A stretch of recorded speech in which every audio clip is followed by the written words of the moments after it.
Crnogorski elektrodistributivni sistem nastavlja da djeluje na terenu podrške obrazovnom sistemu Crne Gore u sticanju praktičnih vještina iz energetske struke kod mladih, pa i ove godine dajemo doprinos u organizaciji takmičenja energije u žici. A da se radi i zalaganje vrednuju pokazalo se i u kontekstu našeg takmičenja. Prethodne 3 godine smo se svojski trudili da takmičenje bude kvalitetno i prepoznato od stručne javnosti kao najbolje u ovoj oblasti. I trud nije bio uzaludan. Od ove godine takmičenje energije u žici, kako ste imali priliku čuti, dobilo je status državnog takmičenja, što sa sobom nosi još veći značaj i odgovornost.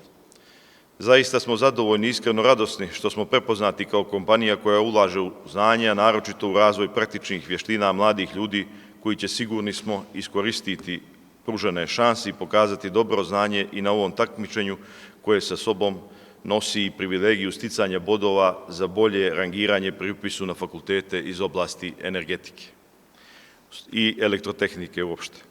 Iako naš osnovni cilj da korisnicima obezbijedimo sigurnu i kvalitetniju uslugu gdje idemo i korak dalje, pa kontinuiranim ulaganjem stvaramo kapital za oporavak i napredak države u cjelini, ipak društveno odgovorno poslovanje smatramo jednim od najznačajnijih segmenata u svom radu.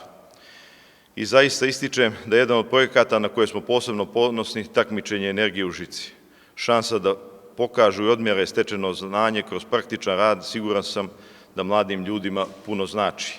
Ovim takmičenjem naša je želja da mladim ljudima pružimo nove mogućnosti, nova iskustva i poznanstva i damo podršku u njihovim stremljenjima ka nesagledivim mogućnostima koje nudi elektrotehnika. Vi ste budućnost naše kompanije i daljeg razvoja distributivnog sistema. Iskoristite svaku priliku da se obučite i nadogradite svoje znanja koja je vaša neprocjenjiva vrijednost. Mi smo spremni i voljni da vam u tome nesebično pomognemo. Želim vam uspješno i fair takmičenje. Hvala.